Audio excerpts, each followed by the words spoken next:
Todo mundo tem aula com essa disciplina de estatística ou não? Quem tem? Eu tenho aula com essa disciplina. Eu vou estar disponível aos 2 horários, professor. Estou fazendo só sua disciplina agora. Então, eu fico a cargo dos outros alunos para ver o que é melhor para todo mundo. Entendi. Então, nessas 2 datas ali, a gente viu, por exemplo, a do dia 25. A gente marcar para o dia 26 o momento síncrono, tem uma pessoa que não pode, não é isso?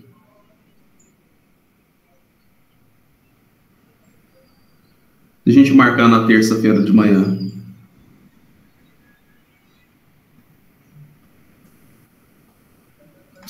É 25 de maio, né? Não, 25 de abril. 25 de abril vai ser outra semana do mestrado presencial. Então, por exemplo, eu tenho aula na terça. De manhã e à tarde? Não, só pela manhã. Só pela manhã. Dia 25 às 13 horas. O que vocês acham? Para não chocar com estatística. Aí a gente passa para o dia 26, né? A gente faz a aula do dia 25, momento síncrono, no dia 26, às 13 horas.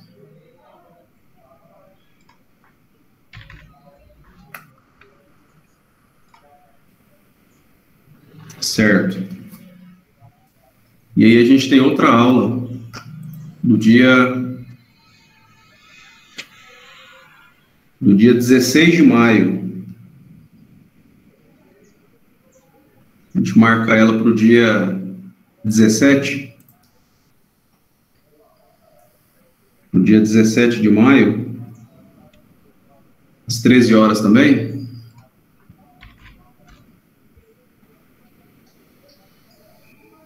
A gente vê, depois qualquer coisa a gente muda isso aí, tá? 17, tá? Então, pessoal, sejam bem-vindos aí, nossa disciplina. Vai ser a primeira oferta dessa disciplina aí no curso, tá? Eu sou professor novato no programa. Eu vou me apresentar depois para vocês. Eu quero que vocês se apresentem, que vocês falem do interesse, do conhecimento prévio que você já tem nessa temática, né? De clima, climatologia, a parte ambiental de conservação de bacias hidrográficas, né? Se vocês têm alguma experiência no segmento, de onde vocês são, qual a formação de vocês, que aí a gente tenta puxar, né? A gente tenta caminhar a disciplina mais ou menos de acordo com o ritmo da turma mesmo, de acordo com os conhecimentos prévios que vocês já possuem aí em relação à própria formação, em relação a projetos que tenham desenvolvido ou coisa do tipo. Então, eu queria que vocês pudessem se apresentar aí. A gente agora está com um volume bom de pessoas, 10, né? A gente conseguir aqui a ordem alfabética. Se a Dayana pudesse se apresentar primeiro. Opa, bom dia, gente. Acho que a maioria já me conhece. Meu nome é Dayana, menos professor, né? Meu nome é Dayana. Eu fiz Ciências Biológicas na Universidade Estácio de Sá, no Rio de Janeiro. Não sou daqui de Goiânia, sou do Rio. O meu projeto é com biomecânica da musculatura da mandíbula do lobo-guará e da raposinha do campo. Eu confesso que eu não tenho conhecimento prévio nenhum da matéria do senhor. Nenhum, nunca nem trabalhei na área. Mas achei interessante pela temática do mestrado também. E confesso que estava faltando uns créditos para mim. Aí essa matéria foi que mais me chamou atenção para eu poder realizar. Certinho, Dayana. Agora o Fernando.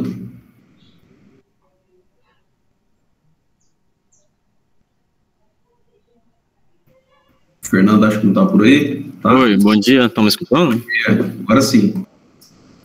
Tá, sou meu Fernando, sou biólogo, sou maranhense, mas atualmente estou morando em Aparecida de Goiânia. Eu trabalho diretamente com de gestão ambiental na parte de resíduos sólidos e também em relação a tratamento de efluente. Eu achei interessante essa disciplina porque em si as bacias hidrográficas são, como eu posso dizer, são responsáveis pela manutenção dos biomas brasileiros e mundiais, no caso, além de contribuir para o ciclo hidrológico. E então também serve como base para o próprio desenvolvimento das atividades econômicas, ligadas tanto à questão da pecuária, agricultura e também em relação justamente da geração de energia. Então, por isso que eu escolhi essa disciplina, porque eu acho super importante tratar desses temas hoje em dia. Show de bola, Fernando. Obrigado. Gardeli. Olá, bom dia. Meu nome é Gardejane, eu sou natural do Piauí, Floriano, Piauí, e moro atualmente no Tocantins, sou professora do estado aqui no Tocantins. O meu projeto eu vou trabalhar sobre o uso de plantas medicinais na comunidade quilombola Mimbó, lá no município de Amarante. E não tenho nenhum conhecimento sobre... Assim, o conhecimento é bem pouco sobre essa área da disciplina aqui, né, climas e bacias hidrográficas, mas espero aprender bastante para poder contribuir mais para o meu trabalho. Bom, é Gardejane, obrigado, viu? Desculpa aí, não sabia a pronúncia correta do nome. Joab.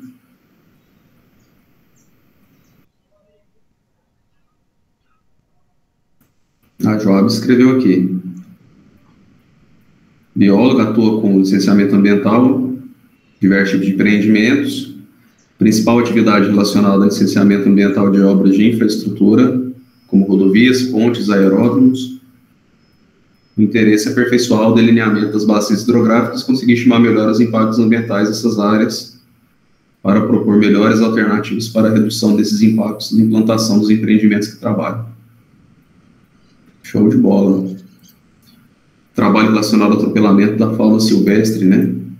Importantíssimo esse tema. A gente vê que está... infelizmente, o Brasil ele não tem ali um plano, como se diz, mais eficaz, né? Controle da fauna, principalmente em relação às rodovias, construção de corredores ecológicos e tudo. Então, todo dia, principalmente para quem pega a rodovia quase todo dia, que é meu caso, porque no meu campus aqui ele está um pouco distante da cidade, a gente presencia aí uma série de animais mortos, né, em decorrência dessa falha aí que nós brasileiros temos. Enfim. Seguindo, Cálita. Bom dia a todos, estão me escutando bem? Sim, bom dia. Bom dia, meu nome é Cálita Cristina, eu sou bióloga. E o meu projeto, eu trabalho com algodão e também estou trabalhando com comunidades quilombolas, os Calungas, na Chapada dos Veadeiros. Parte do meu projeto é desenvolvido aqui na Embrapa. Eu falo aqui porque eu moro em Santo Antônio de Goiás, fica bem próximo à cidade, fica na rodovia. São 10 minutos aqui de Santo Antônio a Embrapa. Meu projeto, parte dele é desenvolvido lá. E estamos com esse projeto fazendo o levantamento de plantas de algodões em comunidades quilombolas. É isso. E em relação à disciplina, é um conhecimento muito básico e peguei a disciplina por querer um conhecimento maior sobre climas e bacias. Beleza, Cálida. Obrigado. Nelson. Bom dia, professor. Bom dia, colegas. Bom dia. Nelson, né? Minha formação é Direito e Gestão Pública. O meu objetivo no mestrado é avaliar um programa de recuperação de nascentes, na verdade, um programa do Ministério Público, em parceria com o Instituto Federal e outros órgãos, e a minha experiência com a área é a vivência mesmo, né? A gente tem uma chácara Eu, quando estava prefeito, tinha essa preocupação com a questão ambiental também. Busquei parceria com o Senar para implantar o programa de recuperação de nascentes. Depois veio o Ministério Público com essa proposta. Eu, aqui no campus Urutaí, participei do programa lá, da implantação lá em Pires do Rio, e depois veio para Urutaí. E em Urutaí também foi essa temática, que é a questão das nascentes, principalmente aquelas dos córregos, né, que abastecem as comunidades. Então, quero avaliar esse programa para dar uma maior dimensão, né, modestamente procurar valorizar ainda mais essas iniciativas. E o CRENAC é a menina dos olhos. Eu acho que nessa área o Instituto Federal já contribui e ainda contribuirá ainda muito mais com esse trabalho de todos vocês, de todos nós. Obrigado, professor, que Deus abençoe cada um. Obrigado, Nelson, amém. O senhor foi prefeito de Pires do Rio? Urutaí, vereador por 3 mandatos e prefeito, vice e prefeito, né? Já conhecido aí na cidade. Pequenininha, né? Tá certo, obrigado. Vanessa.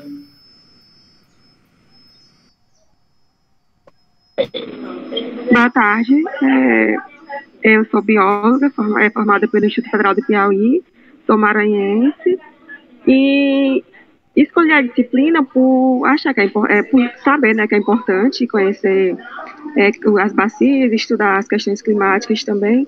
Em relação ao meu projeto, ainda não defini exatamente o que vou desenvolver, mas vai ser na área de entomologia, não tem um tema assim definido, e meu orientador é o professor Estevão.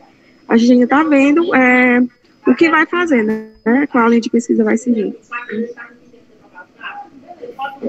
Conta alguma coisa? Que estou aqui no hospital. Não, se você tem um conhecimento prévio sobre esses temas aí, já trabalhou em algum momento? Só durante a graduação mesmo. Certo. Obrigado, Vanessa. Obrigada. Depois da Vanessa, a gente tem a Viviane, né? Viviane mandou mensagem aqui. Está sem microfone. Chama Viviane, engenheira ambiental e sanitária. Trabalha com fiscalização ambiental, e o projeto visa fazer uma identificação espaço-temporal das fitofisionomias do Cerrado, em Caldas Novas. Temática bacana também, show de bola. Caldas está aqui pertinho de Morrinhos, né? Está pertinho de vocês também, acho que é metade do caminho. E legal ver um trabalho desse, né? Tinha tempo que eu não via um trabalho resgatando a questão das fitofisionomias aí do Cerrado, né? A gente precisa atualizar, até para entender como o bioma tem que se adequado aí com o avanço, né, da produção agrícola, enfim. A gente percebe uma mudança no perfil aí fitofisionômico. Beleza, Viviane. E agora, por fim, o Enio, né, já agradeceu o Enio aí antes dele falar, que tem dado a mão aí com as informações da disciplina, organizou o grupo, e com certeza essas iniciativas aí ajudam demais a gente, principalmente quando a gente tem a disciplina e a distância, e acaba que muita coisa que a gente programou não sai como programado, mas não vamos deixar a peteca cair não, vai dar tudo certo. Bom dia, Wendy. Bom dia a todos. À disposição, né? Já trabalhei bastante com isso na questão da pandemia aí, nessa questão das disciplinas online e tal, então o conteúdo, essas coisas, então a gente acaba ganhando uma experiência aí, né? Então a gente tenta ajudar da melhor maneira possível. Meu nome é Wayne Vieira, né? Acho que a maioria aqui eu já fiz alguma disciplina aí, né? Então eu sou natural de Pires, mas morando hoje em Ipameri. Trabalho no IF Goianos Campus Urutaí, né? Há quase 15 anos aí, faz nesse ano agora de 2022, 15 anos. Tenho formação na área de gestão da tecnologia da informação, então informática, né? Trabalho no campus nessa área também. Então, conhecimento a respeito da disciplina é pouco, né? É básico mesmo, né?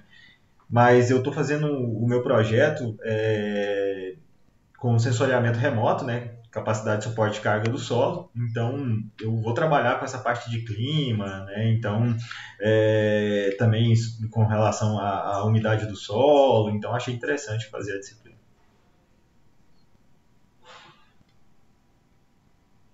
Show de bola. Buscou um pouquinho aí na informática, né? Sensoriamento remoto. Dá super certo. Professor Anderson na orientação. Quem? Professor Anderson na orientação. Anderson Latino. Porque o sensoriamento remoto ele é muito técnico. Você pegar os programas, né, que a gente tem sensoriamento remoto, como o Envy, o Idrizi e outros aí, eles têm uma linguagem muito computacional. Então, às vezes, a pessoa da área das ciências da informação, da computação, eles têm mais facilidade de lidar com esses softwares do que o pessoal que, às vezes, tem a formação ali na área ambiental mesmo. Então, show de bola. Acho que você encontrou o seu nicho aí dentro do curso. Bom, pessoal, então eu sou Leonardo Batista Pedroso, né? Sou professor de vocês aí, como eu disse, eu sou professor novato no programa. Eu sou mineiro, natural de Uberaba, tá? Estou aqui no IF Goiano desde 2015, vão fazer 7 anos, pouco menos da metade do tempo aí do Enio, mas já me sinto parte aí, né? Já virei goiano tem tempo. Eu acho que desde meu 2º ano aqui eu já me adaptei a essa rotina aqui, fui muito bem recebido na cidade. Eu moro em Morrinhos, porque eu estou lotado no campus Morrinhos, tá? Aqui eu atuo tanto no ensino médio quanto no ensino superior. Ensino médio eu ministro disciplina de Geografia, no superior eu ministro disciplina de Climatologia, para o curso de Zootecnia, tá? Estava com Agrometeorologia também, na Agronomia. Aí a gente passa essa disciplina para outro professor, em virtude da carga horária. E também ministro elementos de Geologia e Mineralogia para o pessoal da Química. Então, a minha área de atuação é mais a Geografia Física mesmo. Minha formação é na Geografia. Eu sou bacharel e licenciado em Geografia pela Universidade Federal de Uberlândia. Sou mestre e doutor também pela Universidade Federal de Uberlândia. Vida inteira estudando na UFO, né? O que variou foi os campi, né? Minha graduação foi no campus Pontal, o mestrado e doutorado foram no campus Santa Mônica. E eu vi que tem gente aí que trabalha na parte de área ambiental e sanitária. Eu cheguei a ministrar algumas aulas de especialização para esse segmento já, carreira particular, antes de ingressar no IF Goiano. Trabalhei também no curso de Gestão Ambiental na Universidade Católica, em Uberlândia, e tive uma especialização interrompida, né? Eu comecei a fazer especialização em saneamento ambiental, mas por conta de ter sido aprovado no concurso ter que tomar posse, faltava uma disciplina só para concluir essa especialização e eu acabei perdendo ela. Então, gosto bastante de trabalhar com essas duas temáticas aí que a disciplina propõe, tá? E também a parte de ensino de geografia, a parte de formação de professores de geografia. Concluí recentemente também uma especialização em formação pedagógica para aprimorar um pouco mais o conhecimento nessa parte. Então, os dois grandes eixos que eu trabalho, a parte de ensino e a outra parte que é essa questão de climas e recursos hídricos, né? No mestrado eu trabalhei bastante com geoprocessamento, na parte da dengue, né? Especializou a dengue para o Triângulo Mineiro e Alto Paranaíba. E eu correlacionei a incidência da dengue com alguns determinantes climáticos, né? Principalmente temperatura e precipitação. No doutorado eu já trabalhei com a parte de qualidade das águas. Eu apliquei o protocolo de avaliação de rios, né, que a gente vai ver nessa disciplina, e o IQA, que é um índice bastante comum que vários órgãos de gestão de recursos hídricos aplicam, né, não só no Brasil, mas no mundo, para estar monitorando a qualidade das águas. Tá? O IQA é um índice de qualidade das águas. Então, acho que é isso. Estamos devidamente apresentados, né? A gente pode falar um pouco aqui da disciplina agora. Vou compartilhar minha tela aqui. E aí, a gente vai conversando um pouco.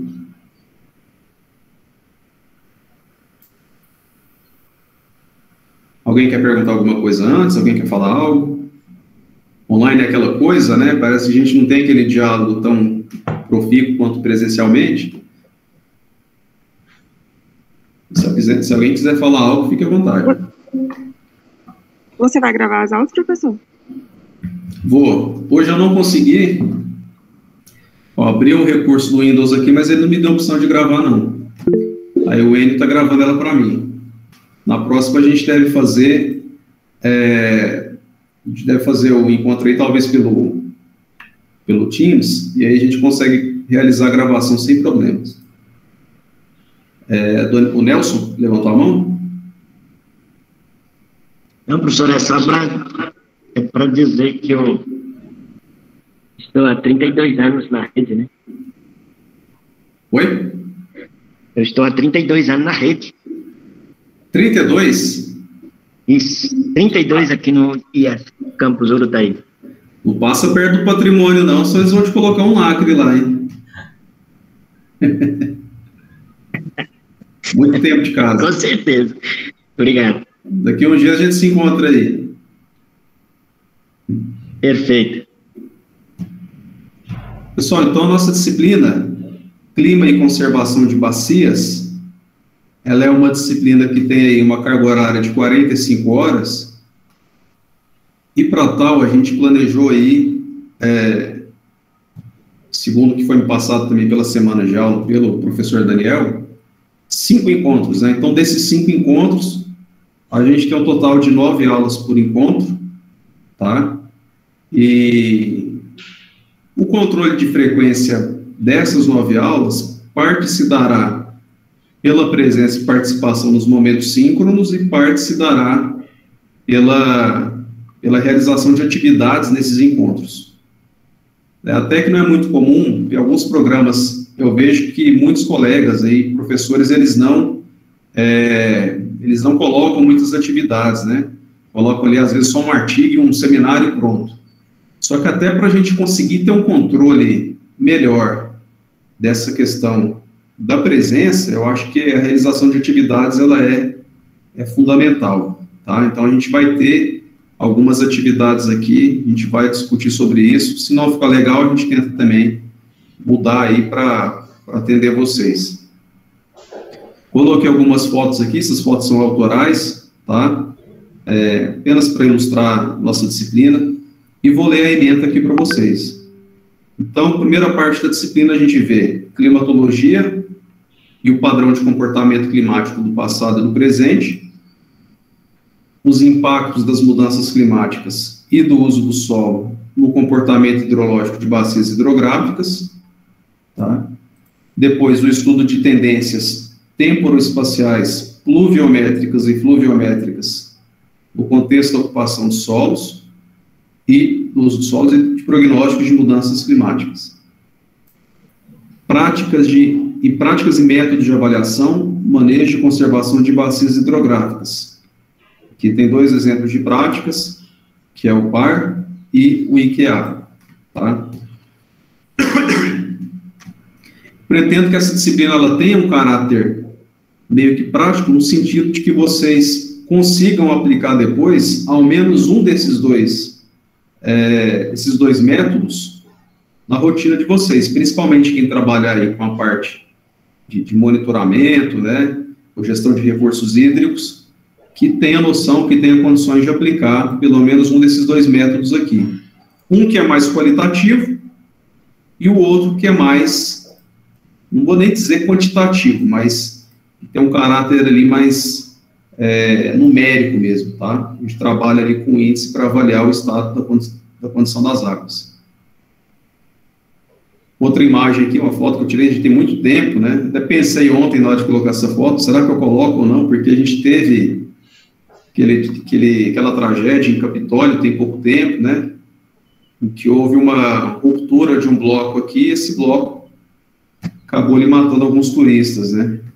Mas, enfim, fica uma paisagem bonita aqui, pelo menos as coisas boas da paisagem a gente lembra, né? Enfim. Então, pessoal, vou abrir o nosso plano de ensino aqui, e em seguida eu abro o nosso material de apoio também. Vocês estão conseguindo visualizar aí minha tela toda, né? Sim, estamos sim.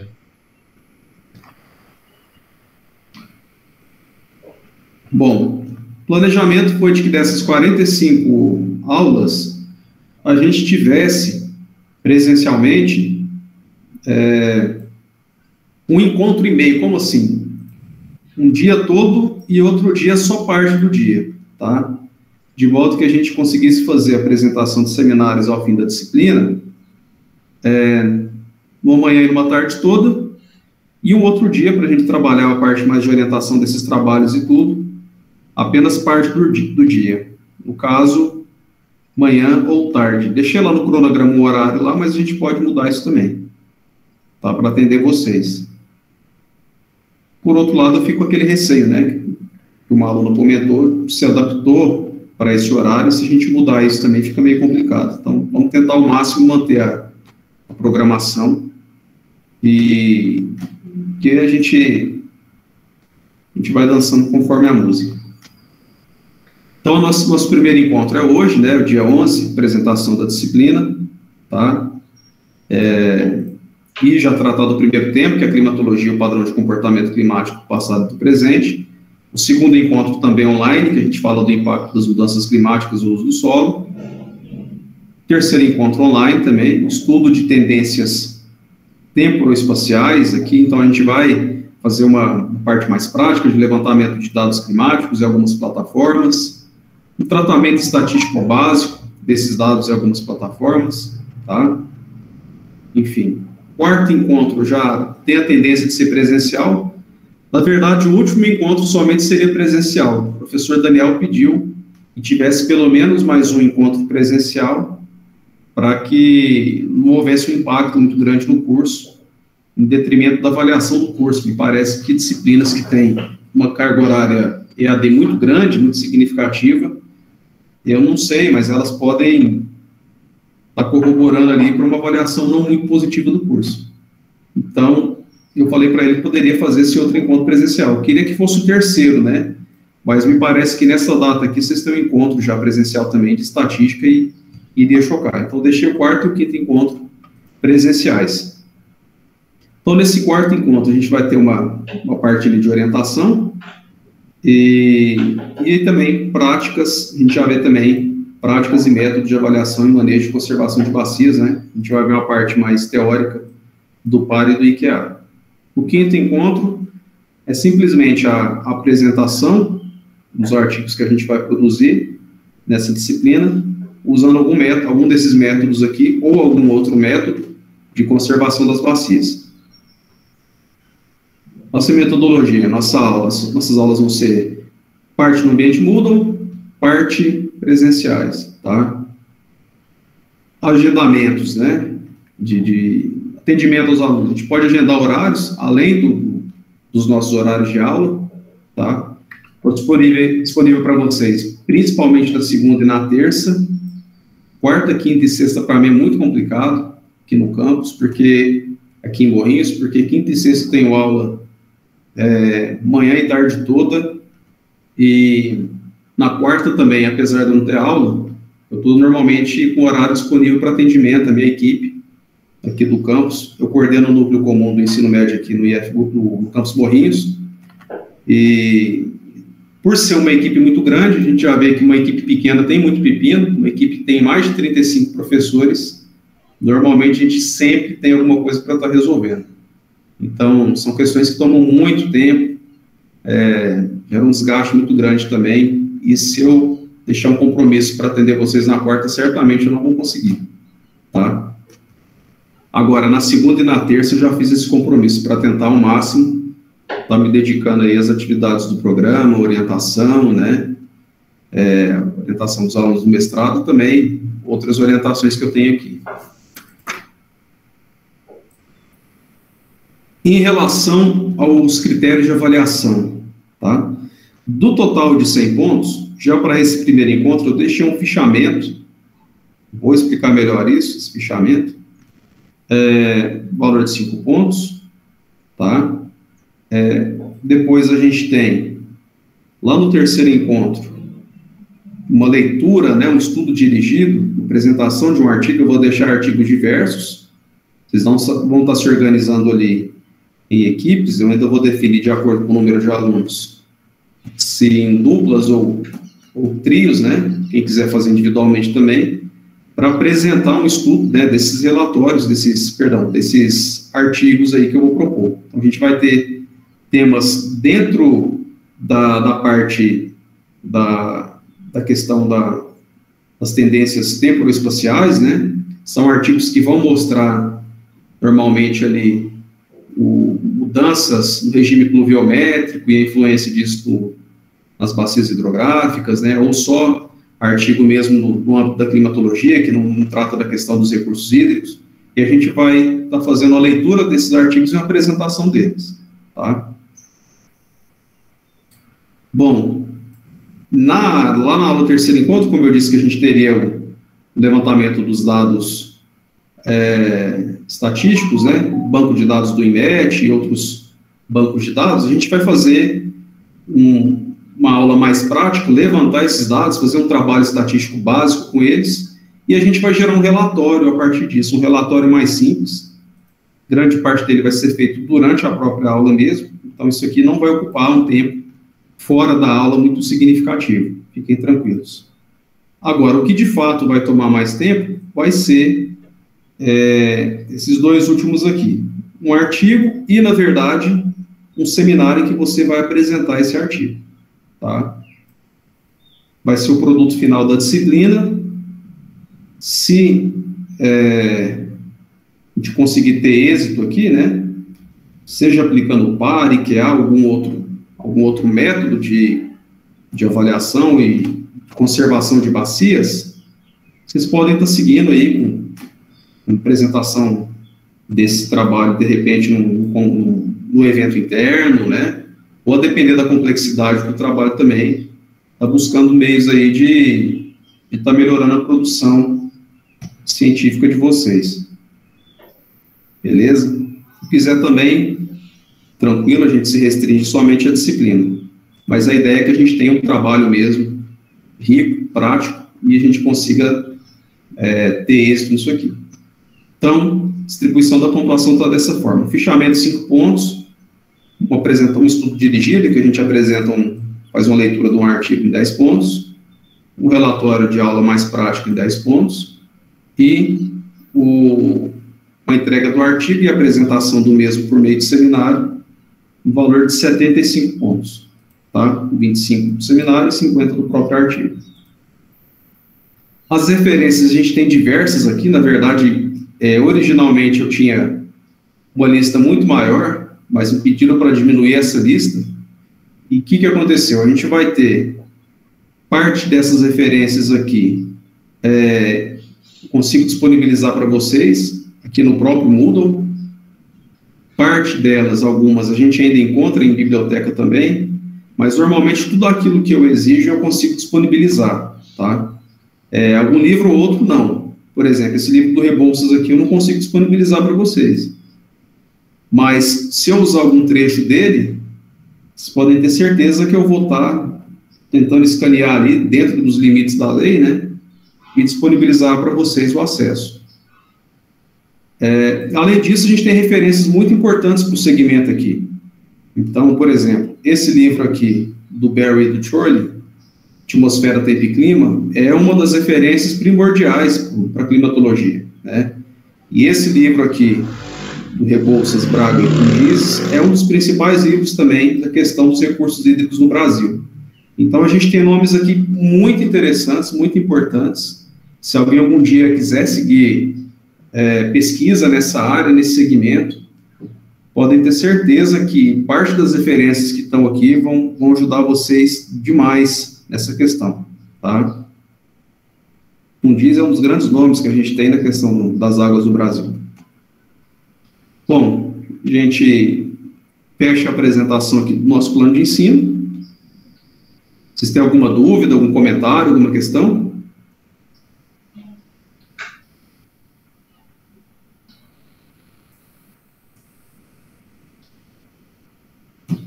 Viviane, saiu, entrou? Alguma coisa? Não, professor, não tem não.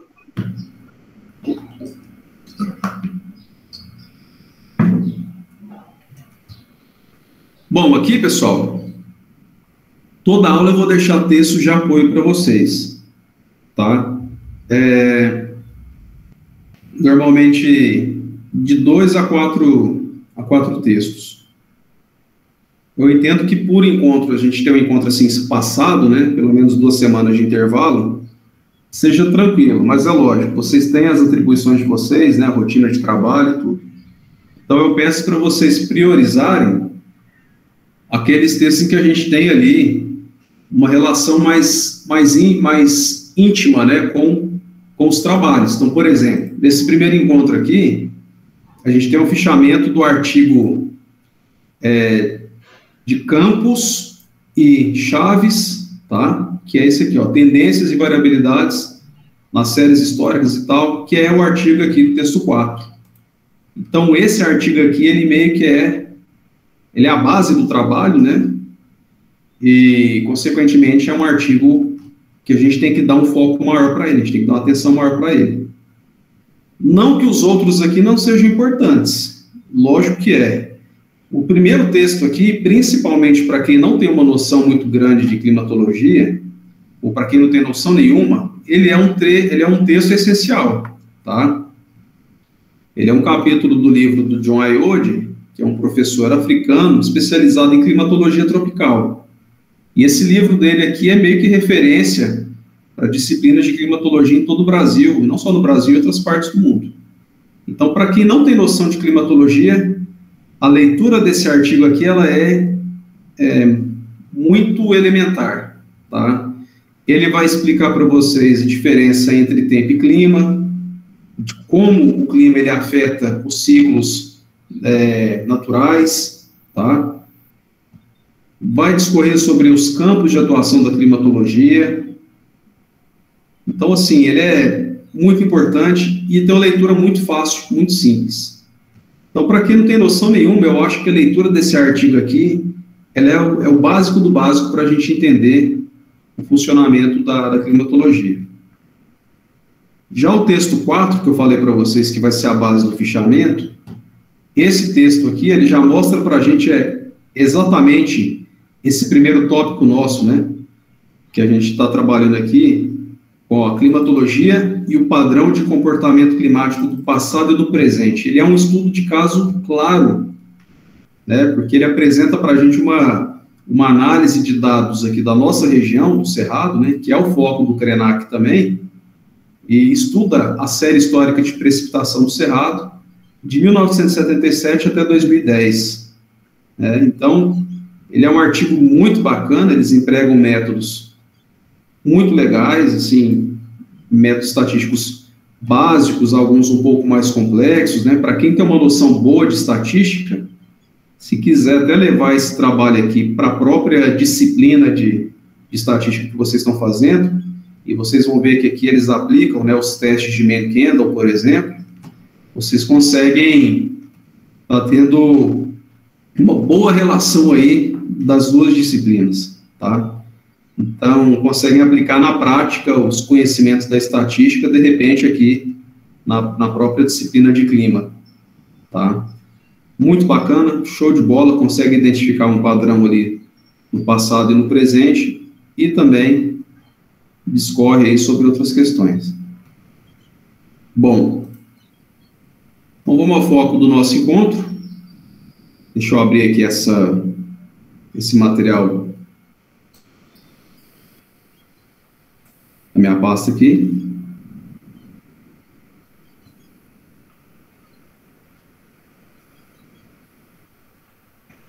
Tem alguém que está online aí que não está conseguindo ter acesso ao Moodle ainda ou não? Ontem no grupo tinha gente que não tinha acesso, né?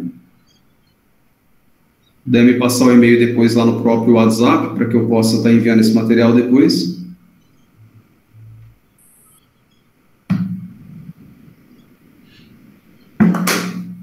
Pessoal, vocês estão me acompanhando? Todo mundo no silêncio? Pode falar, Wayne. Esse primeiro trabalho, o fichamento aqui, o envio dele vai ser via a plataforma Moodle, né? Isso.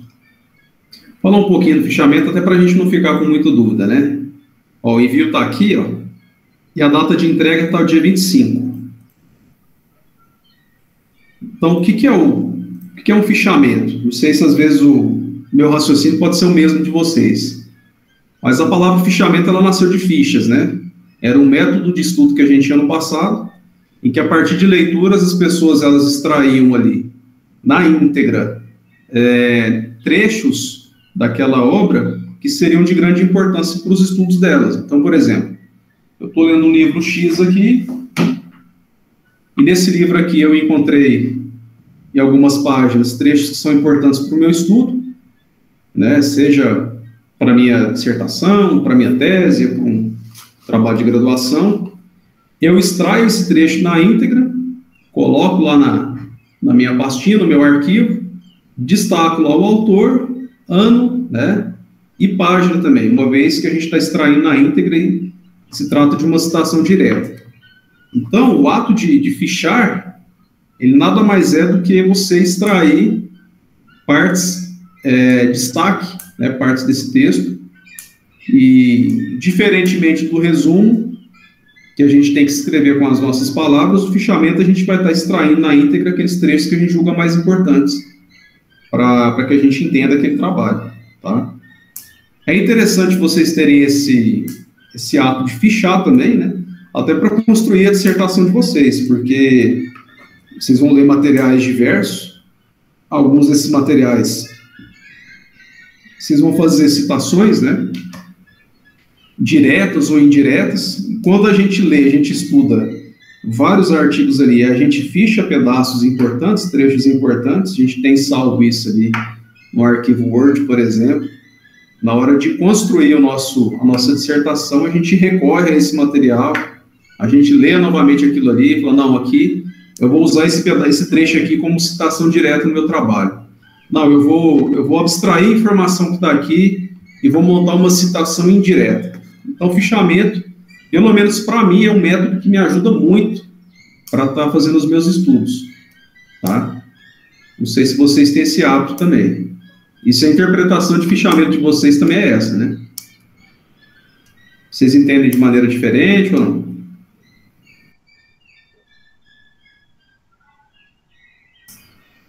Então, beleza. Em relação ao tamanho, gente, eu acho assim, num tamanho de trabalho,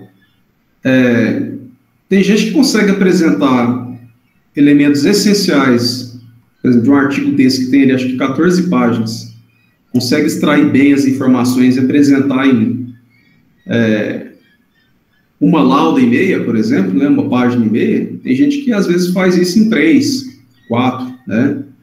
Então vai depender muito das pessoas, sim, e também da rigorosidade do trabalho.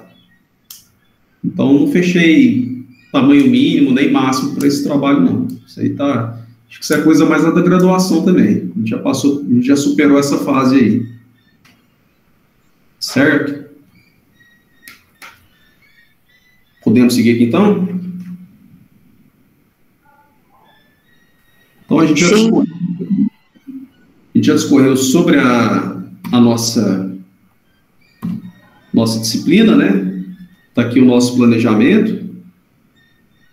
Na segunda semana a gente tem entrega desse fichamento. Na terceira semana, na segunda semana a gente já vai ter a leitura de alguns trabalhos e na terceira semana entregar a leitura desses trabalhos. Entregar não, apresentar. Na quarta semana a gente já vai ter, então, a orientação do seminário do artigo e o estudo do PAR e do IQA. Na quinta semana, parte final, que nem a gente já havia dito. Bom, então, primeiro ponto, climatologia, padrão de comportamento climático do passado e do presente. Pessoal, quando a gente fala de climatologia, né, é um tema que está muito em alta, porque a gente verifica mudanças significativas, né, no padrão climático nos últimos anos, locais em que a gente sabe do comportamento do clima, tem passado por alterações muito grandes, né? Principalmente quando a gente fala de temperatura, quando a gente fala de precipitação pluviométrica, e é lógico que isso impacta demais na rotina de diferentes atividades econômicas, né? Pessoal que trabalha na construção civil, pessoal que trabalha em lavouras, né? Pessoal que trabalha com pecuária, a gente observa essa mudança. Eu vi até que o Nelson comentou que foi prefeito, e ser prefeito de uma cidade no interior de Goiás, a gente vê que tem uma pressão muito grande de produtores agrícolas, né? E com certeza ele vivenciou essa mudança aí, né, no padrão de aspecto de temperatura e de precipitação nos últimos anos. E tem ocorrido, de fato, essa mudança. Agora, para que essa mudança ocorra e a gente passe a entender ela melhor, a gente tem que estar estudando as séries históricas, né? Climatologia é uma disciplina que estuda série histórica, tá? Diferentemente da meteorologia, a climatologia ela está pegando dados de pelo menos de 30 anos, os últimos 30 anos, para que a gente consiga estabelecer médias e entender o comportamento dos fatores climáticos. Os fatores não, os elementos climáticos, né? Então, para quem não teve contato com a parte de clima, a gente tem basicamente, como estudo dentro da climatologia, 5 elementos climáticos, né? A temperatura, a precipitação, tá? Ventos, umidade e pressão atmosférica. Esses são 5 elementos mais estudados dentro da climatologia. A gente tem a radiação solar também, que é estudada e quantificada. Alguns tratam como elemento, outros não tratam como elemento. Tratam a temperatura como produto da radiação como elemento. Então, desses 5 aqui, ventos, umidade, pressão atmosférica, temperatura e precipitação, temperatura e precipitação são os mais estudados. Quando a gente vê algum climograma na internet, por exemplo, algum artigo, o que é um climograma? É um gráfico em que a gente encontra ali informações, pelo menos de temperatura e de precipitação. A gente vê que esses 2 elementos são os mais estudados. A maior parte dos artigos que a gente tem hoje dentro de climatologia estudam esses 2 elementos. Bom, diferença entre a meteorologia e a climatologia. Climatologia, como eu disse para vocês, a gente trabalha com uma série temporal longa, né, de pelo menos 30 anos. A meteorologia ela é imediatista. A meteorologia ela estuda o tempo. Então, como está o tempo hoje? O tempo está quente, está seco, está nublado. Então, estou falando de um estado momentâneo da atmosfera. Como está hoje, como foi ontem, como vai ser amanhã, tá? E o tempo ele é muito dinâmico. Esses elementos que eu citei para vocês, eles são muito dinâmicos na perspectiva do tempo, tá? Já quando a gente fala em climatologia, que a gente está estudando ali pelo menos 30 anos, trabalhando basicamente com médias, esses elementos eles têm uma variabilidade, mas não tão significativas. Então, por exemplo, eu não posso falar, o clima hoje está quente, o clima hoje está frio, o clima hoje está... Quando a gente fala o clima e hoje, vocês não entendem que eu estou falando numa perspectiva mais imediatista, momentânea? Então, está errado. Não combina. Clima, a gente não pode falar o clima hoje está quente, o clima hoje está frio, justamente pelo fato do clima se tratar de uma série histórica de pelo menos 30 anos de um determinado local. Então, a climatologia, por excelência, ela é um ramo do conhecimento ali, geográfico, né, que é bastante estatístico, certo?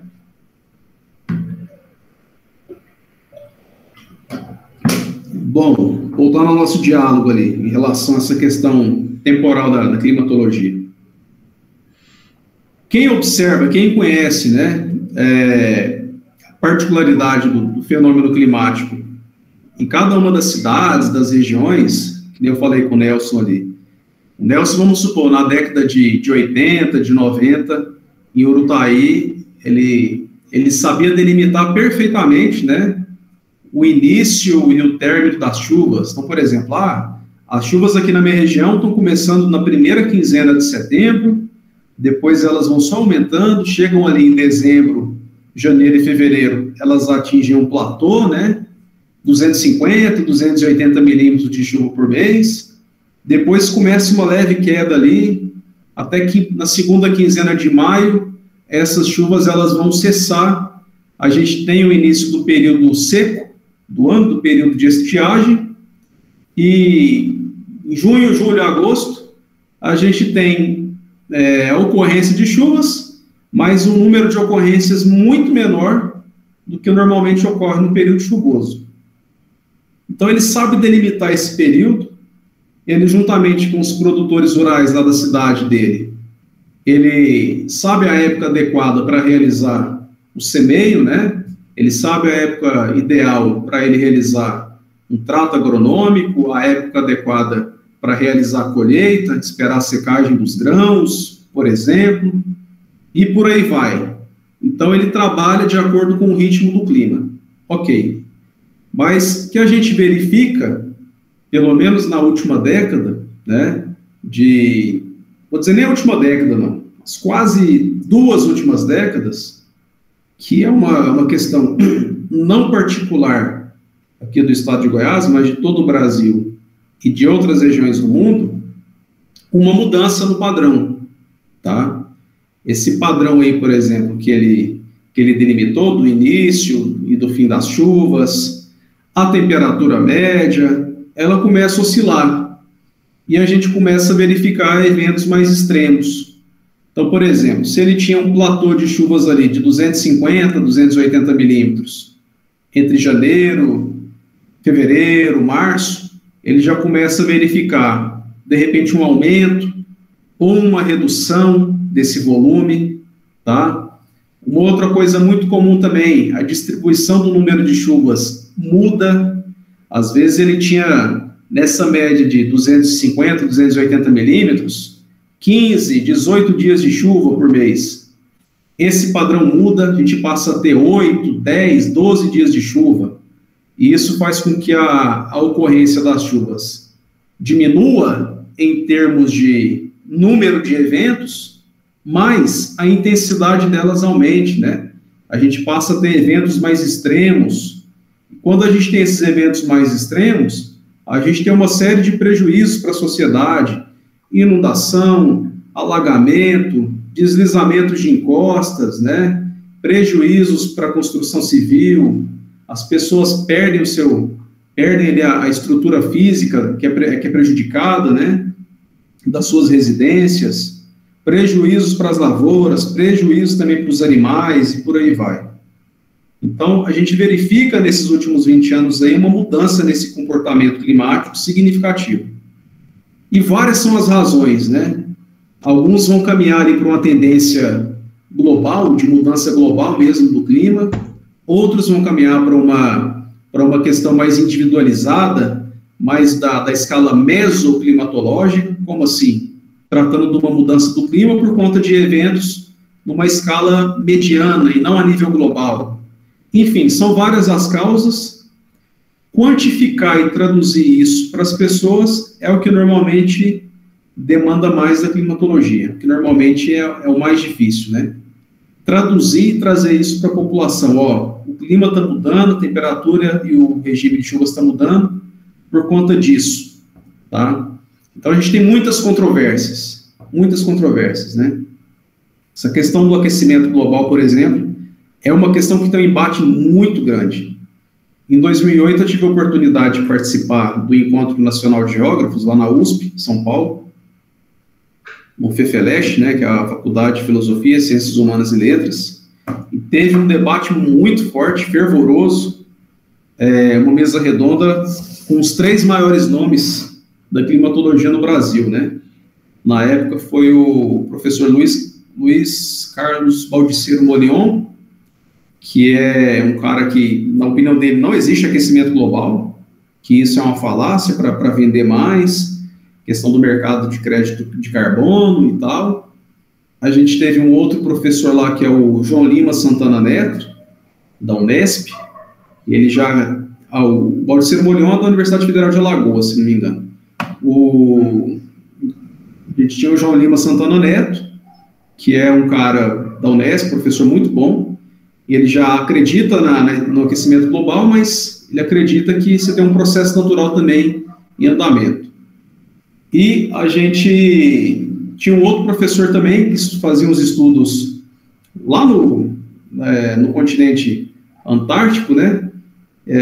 Estudos com gelo, com amostras de gelo, e ele mostrava que de fato o aquecimento global existia, porque a partir da retirada daquele gelo testemunho, ele tinha diferentes quantidades de gás carbônico aprisionado no gelo para diferentes épocas, para diferentes séries históricas, né? Até de milhares de anos atrás. Ele mostra que a concentração do dióxido de carbono, principalmente por fontes naturais de lançamento, é o que estava contribuindo para o aumento da temperatura.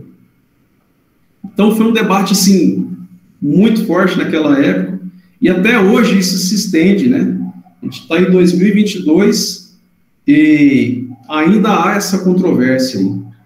O IPCC, que é o Intergovernmental Panel for Climate Change, painel intergovernamental de mudanças climáticas, ele toca muito dessa questão do aquecimento global, mas a gente vê também que tem ali uma agenda política por trás, né, das lideranças mundiais, a questão do crédito de carbono mesmo.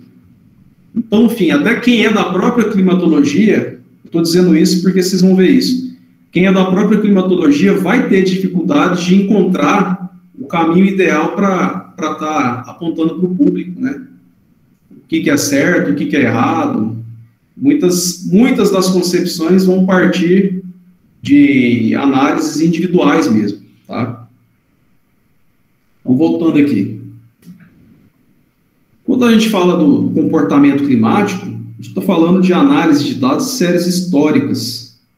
Então, por exemplo, a gente tem um gráfico aqui de precipitação anual, em que a gente está estudando, ó, desde 1980 até 2010, né? Então, é muito comum esse tipo de trabalho, muito comum esse tipo de informação em um estudo climatológico. Dificilmente vocês vão ver trabalhos que trabalham com amostras de tempo pequena, amostras de tempo atmosférico, né, de dados de tempo atmosférico pequenas.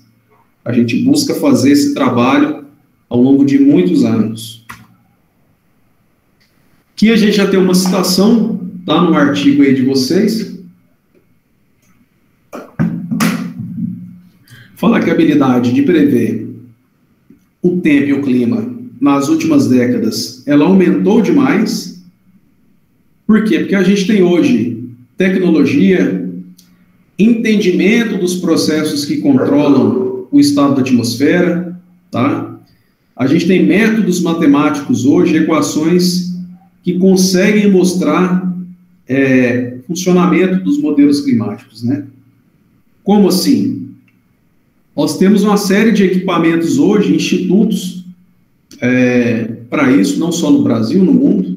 O Brasil tem duas grandes instituições hoje para isso, que é o INMET, Instituto Nacional de Meteorologia, e a gente tem o INPE também, que é o Instituto Nacional de Pesquisas Espaciais. O INPE, ele seria a NASA brasileira, e fala, mas a NASA não é a questão de satélites, viagem para a Lua e tal. Não somente, a NASA tem um dos satélites mais importantes climatológicos do mundo, que é o NOAA, né? Então o INPE também tem esse segmento da meteorologia, da climatologia, lá na cidade de Cachoeira Paulista, São Paulo. A sede do INPE fica em São José dos Campos, mas essa parte de meteorologia fica ali em Cachoeira Paulista. Então a gente tem um aparato tecnológico muito grande que a partir de modelos climáticos. O que é um modelo climático? É como entender o clima, né? Então a gente pode entender o clima a partir de várias nuances. Um dos modelos climáticos que mais são empregados no mundo é a análise do deslocamento das massas de ar, tá? Então, a partir do deslocamento das massas de ar, a gente consegue prever se a temperatura vai aumentar ou não, se vai ter ocorrência de chuvas ou não, tá?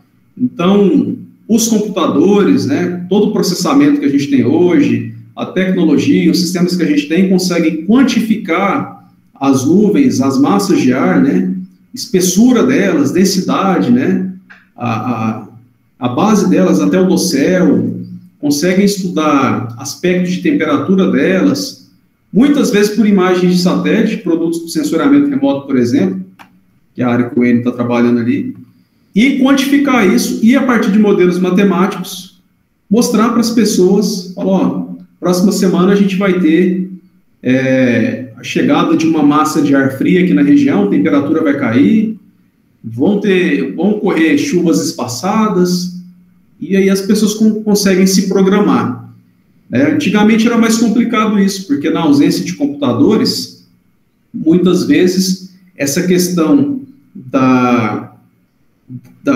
do entendimento do clima, né, ou da ocorrência de eventos climáticos era algo muito mais complexo, era algo muito mais, como se diz, que as pessoas, elas entendiam aquilo de forma mais natural, né? Ah, esfriou um pouquinho, tá passando um passarinho aqui, eu acho que vai chover na semana que vem. Era muito comum isso aí no passado. Hoje não, hoje a gente já tem tecnologia que sustente essas afirmações da previsão do tempo. Pessoal, tudo certo? Estou falando grego. O que vocês estão achando da linguagem? Às vezes a linguagem está muito para climatologia, se vocês quiserem que eu simplifique também, é só falar. Não, professor, fala de uma maneira mais coloquial, não usa muita climatologia, não. Preciso do feedback de vocês, porque a gente não está presencialmente, fica complicado isso, né? Digerir a informação. Se vocês quiserem contribuir, falar como via, né, a questão do clima aí na sua cidade no passado, como é hoje, se alguém puder contribuir nesse sentido também, eu ficaria bem feliz com a participação.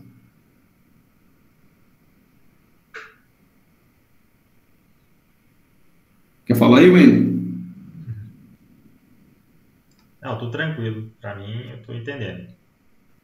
Nelson?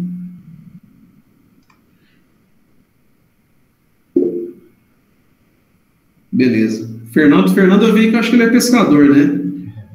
Normalmente o pescador, ele tem uma noção de clima não, muito boa. Não sou pescador, não.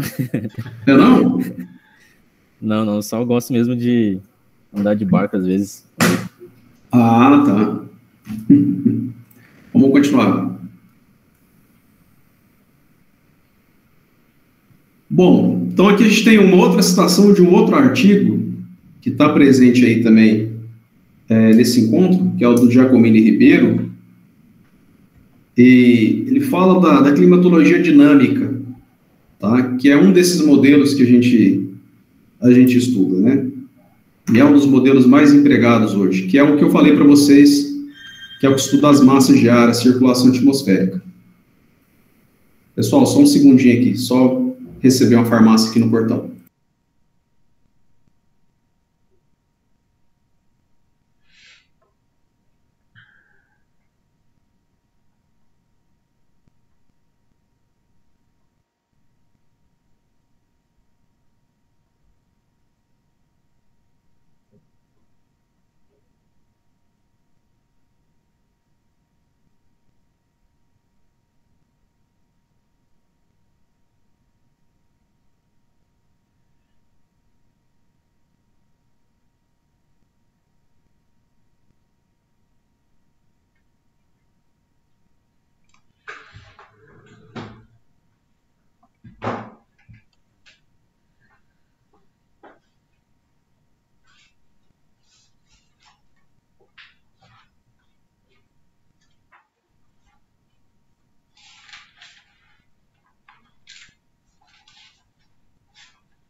Só voltei. A garganta não está muito boa, fui pedir umas pastilhas ali.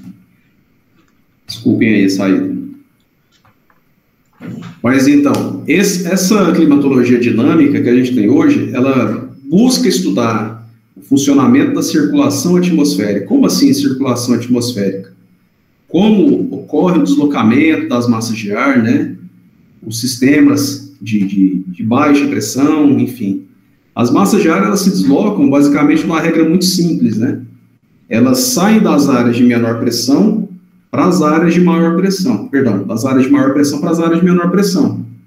Então, se eu tenho uma determinada área em que a pressão é maior, ela vai expulsar essa massa de ar para uma área de menor pressão. Bom, e o que determina a pressão atmosférica dos locais? Basicamente, a temperatura da superfície, tá? Em locais em que a superfície está muito quente, normalmente, né, a pressão atmosférica é baixa. Por quê? Porque o ar quente é leve, né? Então, se a pressão atmosférica é o peso do ar e uma área mais quente, ela tem por regra ter o ar mais leve, normalmente essas áreas são áreas que vão receber as massas de ar. Então, é natural aquele calor danado, né? Prejudica até o...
Por exemplo, quando a gente fala de anticiclones, depressões, massas de ar, frentes, né?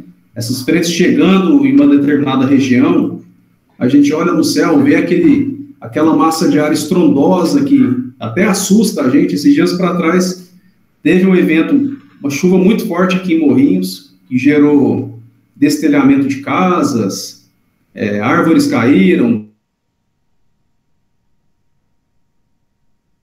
E essa chuva chegou com uma frente muito significativa, um volume muito grande de nuvem chegando na região e trouxe essa chuva junto, tá? Isso ocorreu por quê? Porque a gente ficou com a superfície do ar muito aquecida por muitos dias, a pressão do ar caiu de tal modo em que se tornasse uma área atrativa para essas massas de ar. Elas chegaram na região, né, se chocaram com uma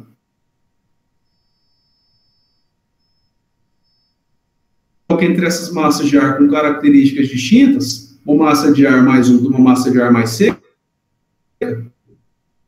naturalmente a gente tem a ocorrência desses fenômenos atmosféricos, né? A gente tem a ocorrência dessas chuvas mais uma seca, por exemplo, uma muito quente, uma muito fria, o choque entre elas é o que pode mais gerar, além dos temporais, a ocorrência muito grande de descarga elétrica, né? Então, você olha para o céu toda hora, tem relâmpago, tem raio para tudo que é lado, e isso é por conta desse choque aí. Então, o segmento da climatologia hoje, aliás, a climatologia dinâmica hoje, ela leva em consideração não só os dados, mas também esses aspectos da circulação atmosférica, tá? A atuação desses centros aí de pressão, né? Os anticiclones e por aí vai, tá? Então, o artigo do Giacomini, ele vai falar um pouco disso para vocês.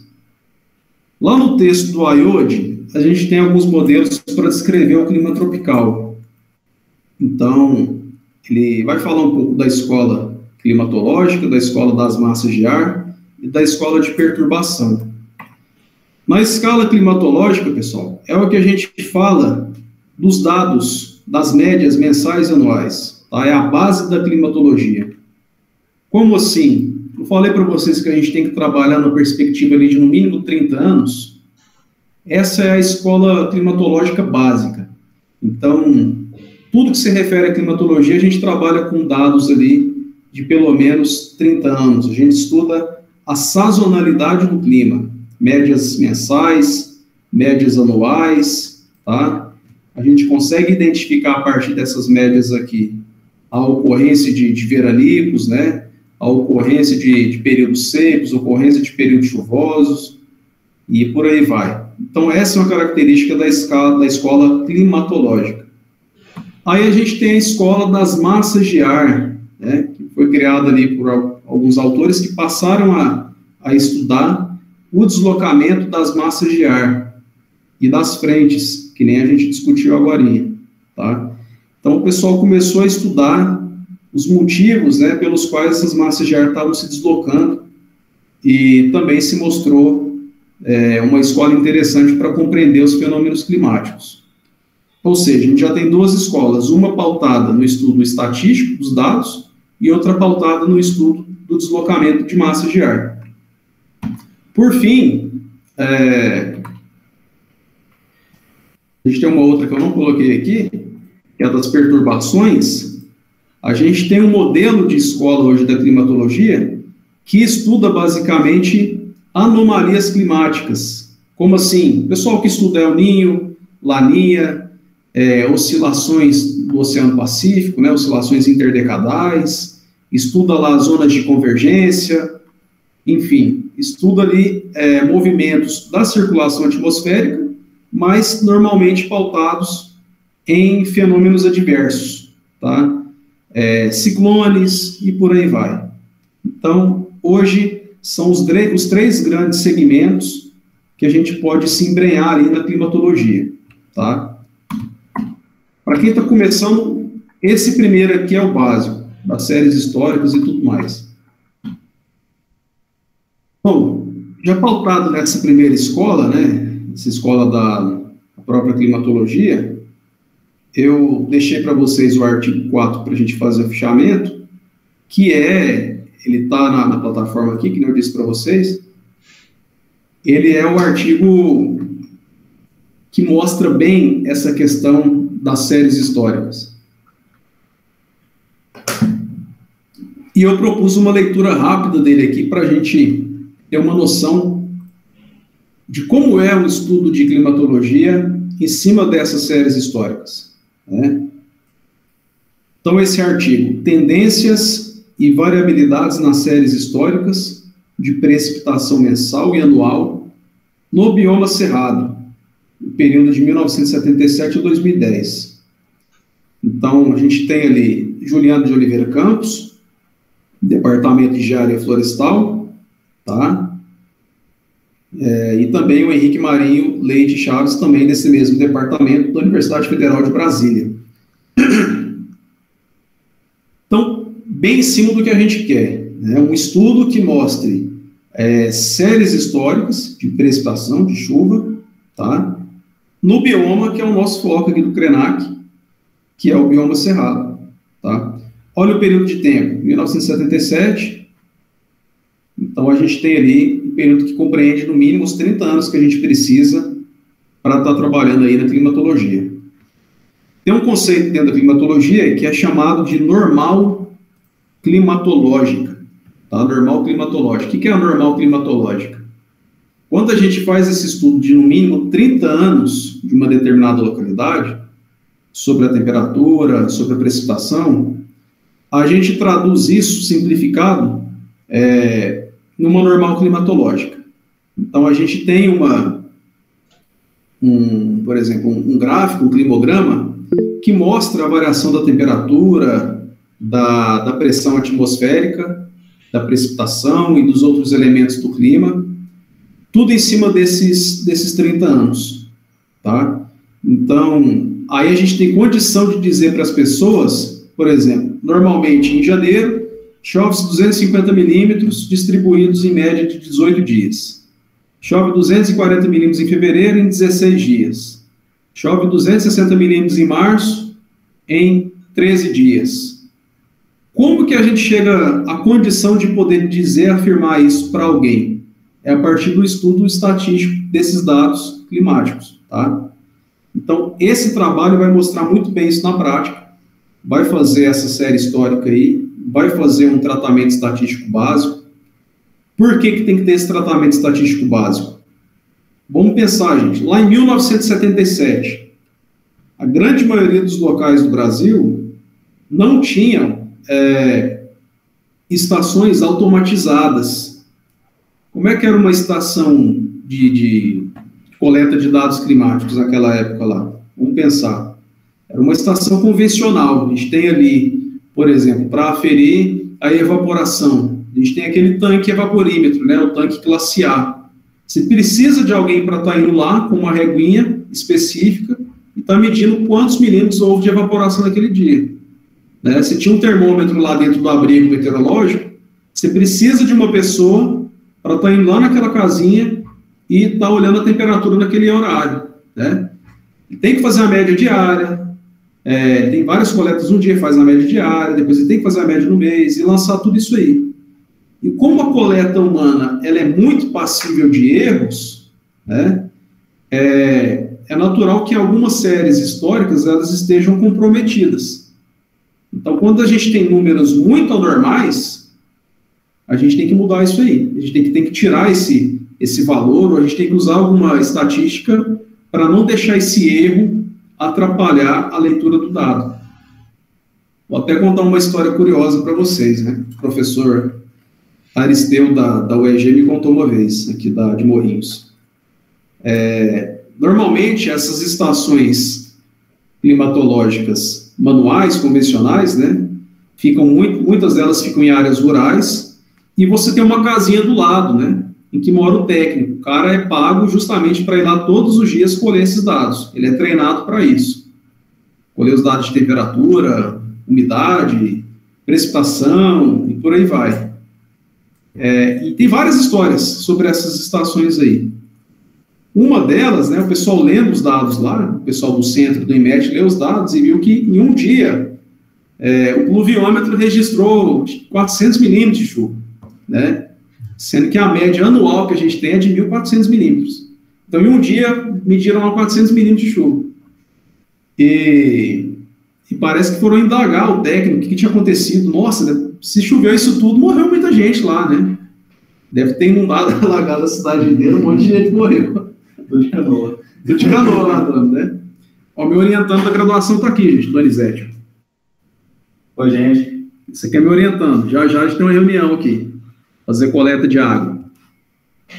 E aí, foram indagar o técnico, me parece que o técnico tinha um filho, a criança com um copinho de água brincando, né? Achou o pluviômetro bonito, né? Aquela canecona de alumínio.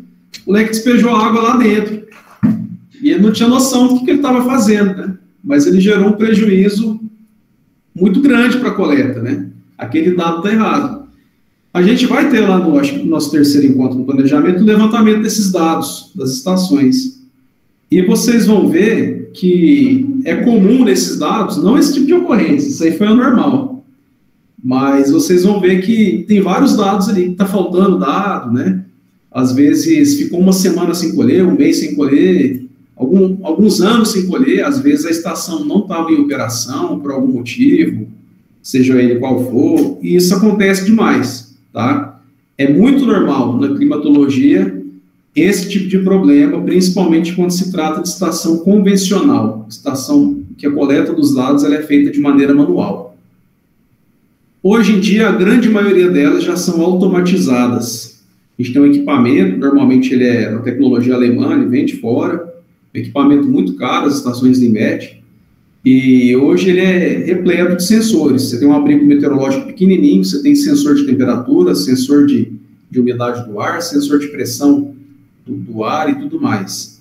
Está muito menos suscetível ao problema do que a coleta manual da estação convencional. Mas pode ocorrer problema? Pode. Né? O equipamento queima. Mesmo com para-raio, às vezes cai um raio ali, queima metade dos equipamentos da estação, ela fica inoperante 3, 4 meses, porque você precisa esperar chegar equipamento de fora para estar usando a estação. Nossa, mas por que tem que esperar o equipamento de fora? Não pode usar o equipamento do Brasil e tal? Porque o equipamento das estações oficiais, tá, do INMET, ele segue um padrão internacional da OMM, que é a Organização Meteorológica Mundial, tá? Todas as estações oficiais do INMET no Brasil, vocês vão ver que ela tem um código ali de 5 dígitos, né, tipo 85523. Esse código é uma catalogação internacional, tá? Eles buscaram padronizar os equipamentos, padronizar as coletas no mundo inteiro, para ter condição de fazer um estudo climatológico a nível mundial, tá? Então, se o equipamento estraga, a gente depende de tecnologia estrangeira para estar suprindo essa demanda.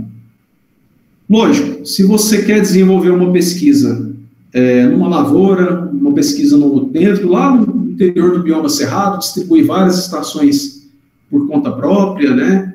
Sensores de temperatura, pluviômetros automatizados e tal, você não precisa necessariamente comprar um equipamento desse. A gente tem equipamentos hoje para atendimento dessas pesquisas muito mais acessíveis, tá? A gente tem estações automatizadas que são, qual o termo que a gente usa? Portáteis, tá? Portáteis. Você consegue montar um tripézinho, montar a estação, deixar ela prontinha ali trabalhando para você. Então, você tem hoje estações boas, funcionais, no valor ali de 10 a 15 mil reais, tá? E você tem soluções também mais baratas também. Se quiser estar comprando um equipamento de mão, você consegue, às vezes, com 300, 400 reais, você tem ali sensores que vão te dar noção de temperatura, de umidade do ar e também da velocidade e direção dos ventos. Então, a gente tem várias funcionalidades. Tem café lá, não. Pegar tudo valor. Continuando, pessoal. Então, nesse trabalho aqui,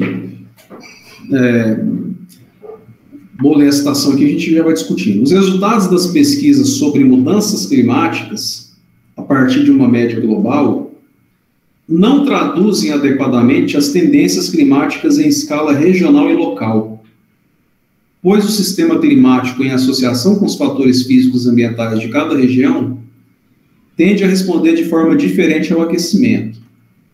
Então, esse artigo ele já começa mostrando o seguinte: nós temos pesquisas, valeu, garoto, nós temos pesquisas a nível internacional que buscam dar um padrão climático para o mundo, um padrão de mudanças climáticas do mundo, mas essas pesquisas por si só não conseguem responder particularidades de cada local. Você vai ter, vamos supor, você tem uma tendência mundial de elevação da temperatura, em média 3 graus, mas pode ser que aqui no bioma cerrado essa elevação seja de 5, né? Pode ser que você tenha uma pesquisa lá que mostre que ocorra um aumento das chuvas em regiões de clima tropical, vamos supor, só uma suposição, mas que aqui no bioma cerrado a gente identificou que está ocorrendo, na verdade, uma diminuição. Ou seja, ele já mostra a necessidade do desenvolvimento de pesquisas a nível de micro e mesoescala, tá? Por quê? Porque os estudos de climatologia mundial, estudos em macroescala, eles por si só não conseguem responder, tá, adequadamente a essas mudanças do clima aí. Daí, pessoal, a gente já tem, então, o cara já justificou o trabalho dele, né? Falou, eu estou trabalhando aqui numa mesoescala, na escala de um bioma, e por que eu estou fazendo isso? Porque os trabalhos a nível mundial não conseguem responder às particularidades do bioma cerrado. Show! Primeiro ponto do trabalho dele. No Brasil, as pesquisas mostram que tem ocorrido nas últimas 4 décadas um aumento de chuvas na região sul e sudeste, enquanto que o centro-norte do país tem apresentado tendências de redução da precipitação. O cara foi além, ele mostrou que se nem a nível mundial a gente tem essa exatidão, às vezes, a nível de país, a gente também tem encontrado conflitos, né? Você tem ali um trabalho que mostra que uma região tem ocorrido um aumento das precipitações, em outra região você tem uma perca das precipitações, e o que justifica isso, né? Então, daí a importância muito grande de se desenvolver trabalhos a nível de mesoescala, né? O que é a mesoescala? A gente trabalha ali com áreas, vamos supor, até 200 quilômetros de extensão. Um exemplo, pode ultrapassar um pouco, não tem uma regra muito específica, não.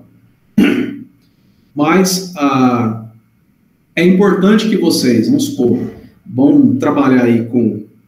Eu vi pessoas que estão trabalhando com alguns animais, né, do cerrado e tal. Vocês vão ter que fazer uma caracterização do ambiente natural, né? E nessa caracterização do ambiente natural, vocês vão ter ali, evidentemente, que falar um pouco também do aspecto climático. Então, busquem sempre artigos, né, para sustentar a caracterização climática da região de vocês, artigos que falem daquela região, tá? Artigos que falem, se possível, às vezes do próprio município em questão. Às vezes você não vai achar, mas pelo menos da região em si. Por quê? Senão fica muito superficial. Fala, por exemplo, do lobo-guará, né? Vai falar do lobo-guará no Brasil inteiro, com o clima do Brasil. Pô, o Brasil tem 5 tipos climáticos diferentes, né? Não dá certo. Você tem clima tropical, tropical típico, né? Continental, tropical litorâneo, que é o úmido, tropical de altitude, que é o frio, tropical semiárido, você tem um clima subtropical, aí tem o equatorial também, tá? Tem locais que a gente tem clima equatorial no Brasil também.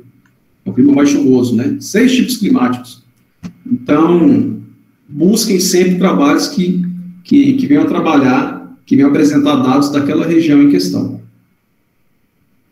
Mais um ponto para o artigo, né? E aí ele começa a funilar. Falou que no mundo a gente não tem dados que sustentem a realidade local. Falou do caso do Brasil. E agora ele já vem para o próprio Cerrado. Pautado nesse artigo aí, ele fala que houve uma redução de aproximadamente 70 milímetros na precipitação no Alto Cerrado nas últimas décadas. E que essa redução, ela impactou, né, ela vai impactar as médias lá das normais climatológicas que a gente estava discutindo. Então, a gente vai perceber uma diferença muito grande nesses 2 períodos aí que foram estudados das precipitações. A gente pode achar que não é muita coisa, 70 milímetros. Às vezes, de um ano ao outro, é muito comum você ter essa divergência. Um ano chove 1.400, o outro 1.470, no outro 1.330, por exemplo. Mas, na média, na normal climatológica, uma mudança de 70 milímetros é muita coisa. É muita coisa. Então, esse estudo de tendências, ele é importante, né? Pô, na primeira normal climatológica, lá dos 30 primeiros anos desse século, a gente identificou um volume. Os 30 anos seguintes, outro volume. Os outros 30, outro volume. A partir disso, a própria estatística e a matemática, elas conseguem traduzir para a gente tendências para os próximos anos. Tá?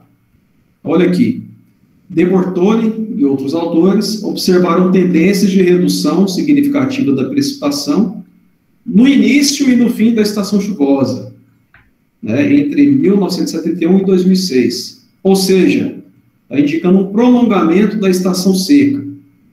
Então, a gente não estuda só o volume que diminuiu e aumentou, a gente estuda a distribuição desse volume também, né?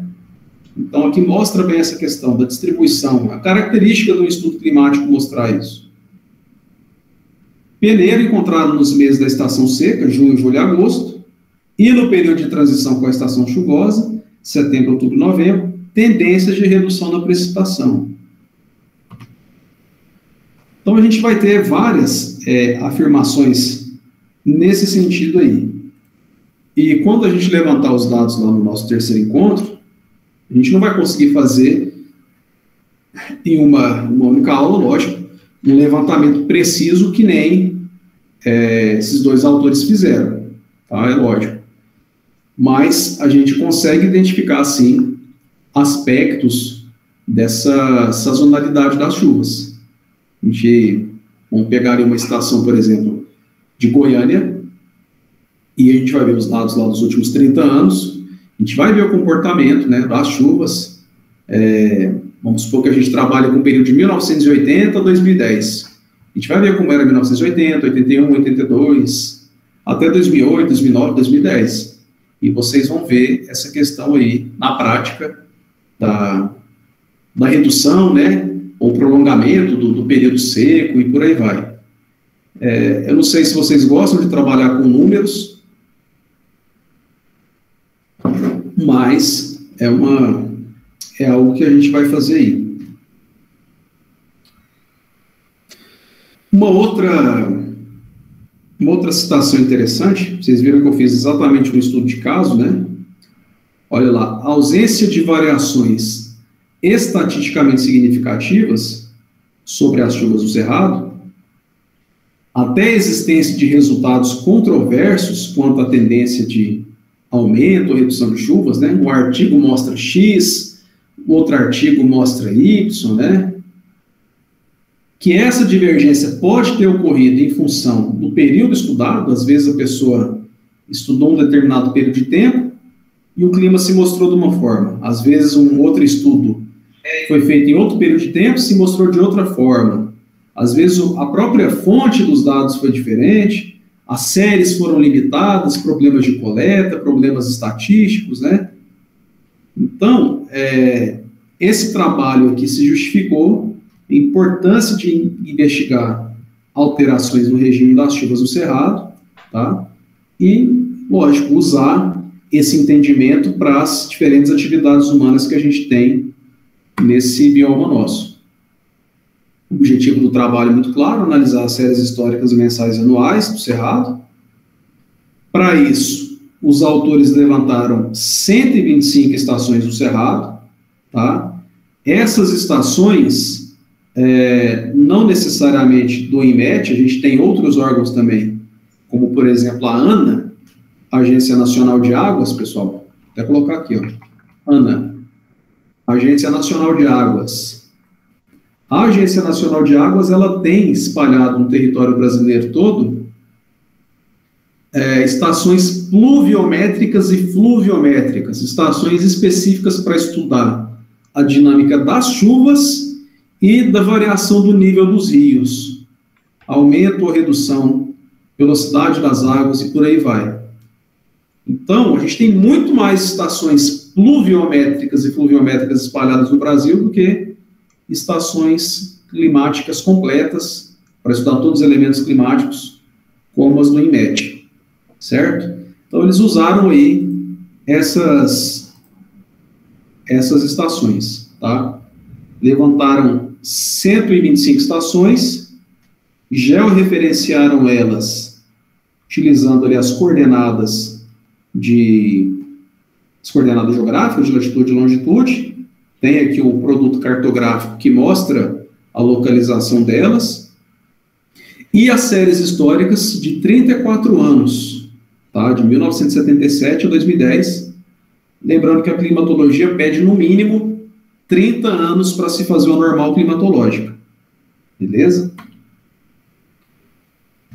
Após o tratamento dos dados, eles tiveram um total de 1.638 séries temporais de precipitação, de chuva, sendo 125 séries referentes à precipitação anual. Então, eles pegaram lá as 125 séries, as 125 estações que a gente viu aqui, e fizeram 125 séries anuais, com a média de todos os 34 anos, fizeram a média dos 34 anos e geraram uma anual para cada, tá? Um climograma para cada, beleza? 1.500 séries mensais de precipitação, ou seja, das 125 estações, você pega ali 12 meses, né, do ano. Então, você estuda os 12 meses nesse período todo aí de tempo. Então, vai ter um total de 1.500 séries. Gerou uma série total para todo o bioma cerrado, fazendo a média das 125 estações, tá? E 12 séries mensais de precipitação regional, gerando a média ali para cada um dos anos. Então, estatisticamente, o trabalho se mostrou redondinho, tá? Muito bacana. Ele usou uma série de métodos estatísticos para validar o trabalho, tá?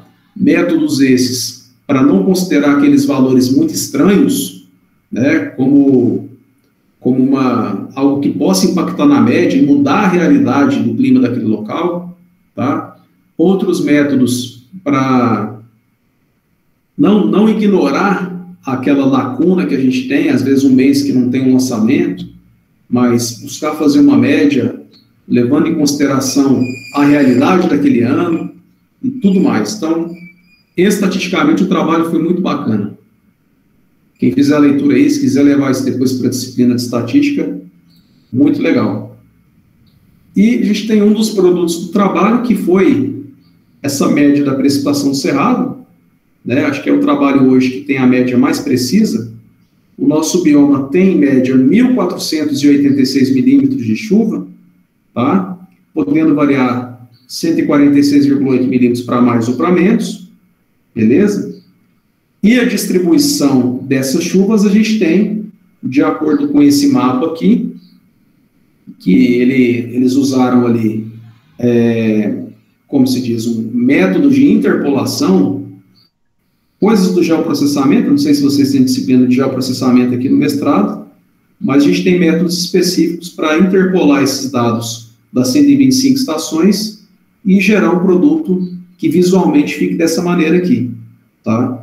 Então, a gente tem regiões do Cerrado hoje que são mais secas, principalmente ao leste aqui do Cerrado. A gente vai pegar norte de Minas, né, o oeste da Bahia, até ali grande parte do estado do Maranhão e por aí vai. A gente vai ter precipitações menores, variando de 760 a 1.000 milímetros, e a gente vai ter locais com ocorrência muito maior de chuvas, que é o caso aqui do norte e noroeste do Tocantins, em que a gente já tem a divisa com o bioma amazônico, né? Com o bioma amazônico, e, consequentemente, a gente tem nessa faixa aí chuvas mais abundantes, de 1.950 até quase 2.500 milímetros por ano, tá? Lembrando que tem locais hoje da Amazônia que ultrapassam 3.000 milímetros de precipitação por ano, né? Mais que o dobro para a nossa região. A ocorrência de chuvas lá, ela é muito mais forte do que aqui. Ok? Alguma dúvida aí? Conversem comigo, pessoal. Bom, a raiva de aula online é isso, né? Todo mundo no silêncio. Pode falar, Nelson. Conversa com a gente aí. Eu quero que vocês conversem comigo. Nelson é bom nisso aí, viu? Falar. As meninas aí, ó, Dayana, Caio. Leonardo tá carente hoje. Uma pergunta. Se no caso eu quisesse definir estações, por exemplo, para o Cerrado, período chuvoso, período seco, bem, né, de uma forma bem definida, a Ana seria uma boa opção para analisar, fazer uma dessas análises, ou talvez algo diferente? Para pluviometria, sim. Para chuva, sim. Só. Só. Agora, se você quer uma análise mais completa, temperatura, ventos, né, umidade, aí você já precisa de estações do INMET para fazer isso. Estações do Instituto Nacional de Meteorologia. Certo. E aí, as da ANA a gente tem muito poucas falhas. Agora, já as estações do INMET, vocês vão ver muitas falhas. E aí, eu vou ter que recorrer à estatística para preencher aquelas lacunas que eu falei lá de maneira mais coerente, entendeu? Entendi. Quando eu trabalhei com o levantamento dos casos de dengue, relacionei com o clima lá no Triângulo Mineiro Alto Paranaíba, eu tive esse problema. Eu trabalhei com, se eu não salvo engano, 77 estações, eu acho. E dessas estações, muitas delas tinham falha. Eu não ignorei essas que tinham falha, mas eu desconsiderava as lacunas em branco, as lacunas, né, para fazer as médias. Hoje eu vejo que estatisticamente a gente tem, às vezes não é tão correto. Não é que está errado, mas o mais correto, porque cada ano tem a sua particularidade. Então vamos supor que você tenha os dados de janeiro, fevereiro, março e abril daquele ano, mas não tenha de maio, junho e julho. Mas você tem de agosto, setembro, outubro. Então você tem que encontrar uma maneira de, pautada naquela realidade daquele ano, preencher com uma tendência. É mais correto do que ignorar aquela lacuna. Então, para ficar mais preciso o trabalho. Né? Às vezes na prática dá quase a mesma coisa, que você vai... O que eu fiz foi preencher a lacuna com a média de todos os anos, né? Mas identificar a particularidade daquele ano, às vezes daria uma mudança decimal na temperatura, na precipitação. Isso poderia mudar um pouquinho o resultado final. Nada muito significativo. Mas, quanto mais vocês se aprofundarem na estatística, mais válido fica o trabalho, mais redondo ele fica. Né? Quem mais aí?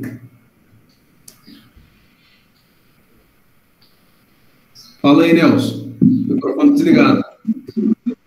Professor, para dizer que o senhor e a disciplina vão contribuir muito com o meu trabalho, mas eu preciso aprofundar muito mesmo. Realmente uma disciplina interessantíssima. Muito obrigado. Daiana?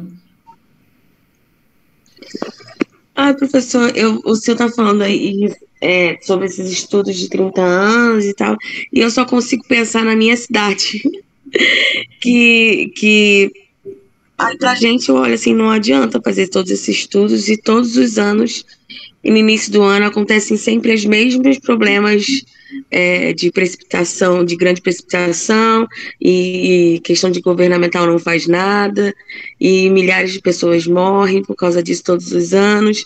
Então, eu vejo benefício mesmo mais para a questão do agricultor e campo, porque para a população de cidades grandes, acaba não sendo levado tanto em consideração.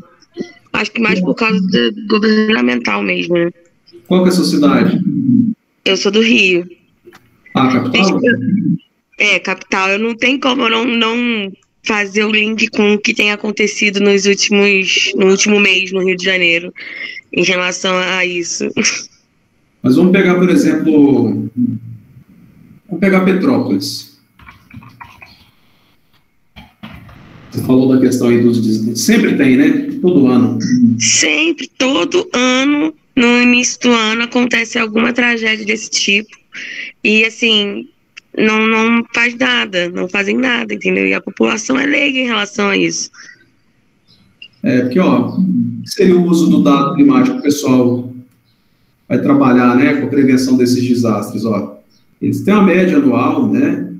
E eles têm aqui a variação da precipitação ao longo dos 12 meses do ano, eles têm posse dos dados.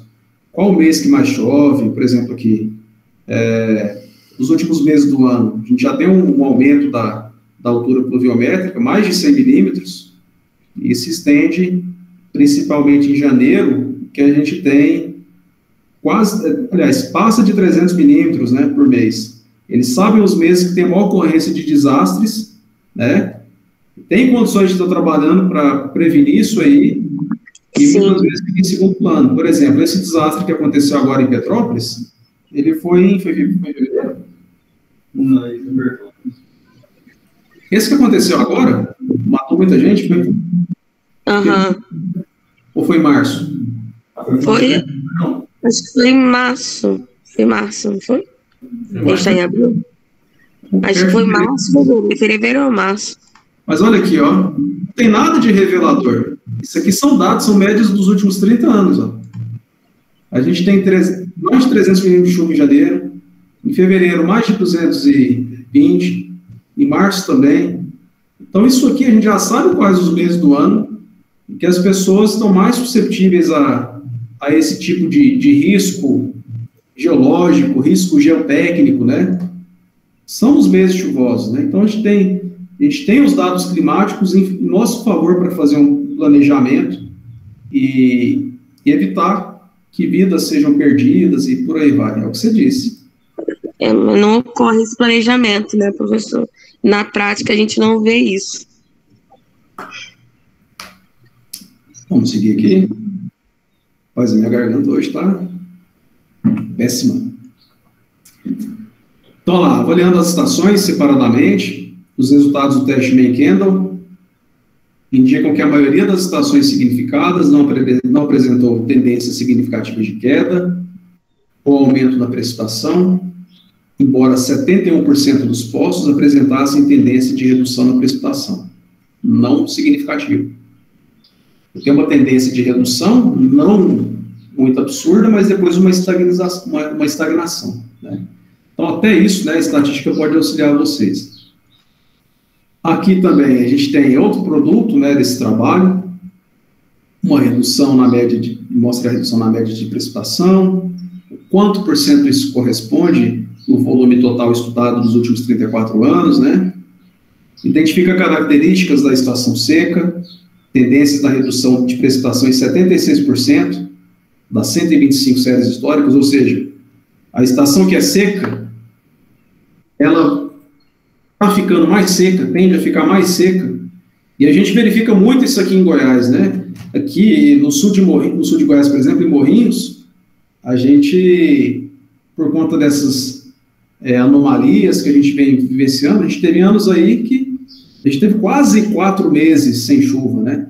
É normal a gente ter ali no máximo 60 dias sem nenhuma gotinha de chuva. É normal já. Não era normal no passado. É normal que no passado a gente tivesse um mês ali seco, mas se tivesse um pouquinho de chuva distribuída nos meses secos. Agora já estava ficando normal 2 meses sem chuva. Mas a gente teve alguns anos atrás aí que a gente teve 4 meses, não sei se foi 2017, 4 meses sem chuva, né?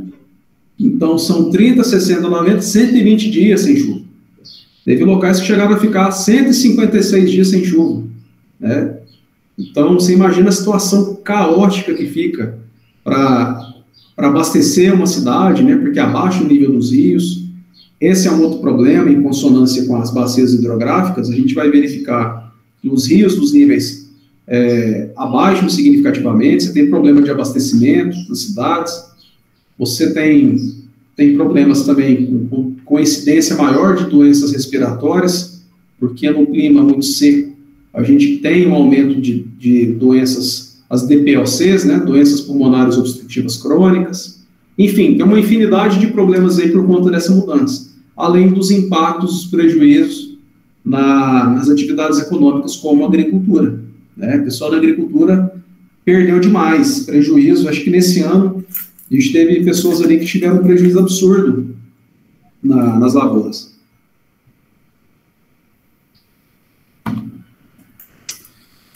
Mais uma estação, nos meses isolada, observada em janeiro, indica que pode ser, ou seja, aqueles períodos chuvoso, tá? Chuvoso cerrado. Em janeiro a gente tem um veranicozinho ali de 12, 15 dias, é comum isso, mas pode estar ocorrendo um aumento disso. Uma possível explicação para essa redução seria da zona de convergência do Atlântico, que é o mecanismo atmosférico responsável por trazer as chuvas amazônicas até o centro do Brasil, tá?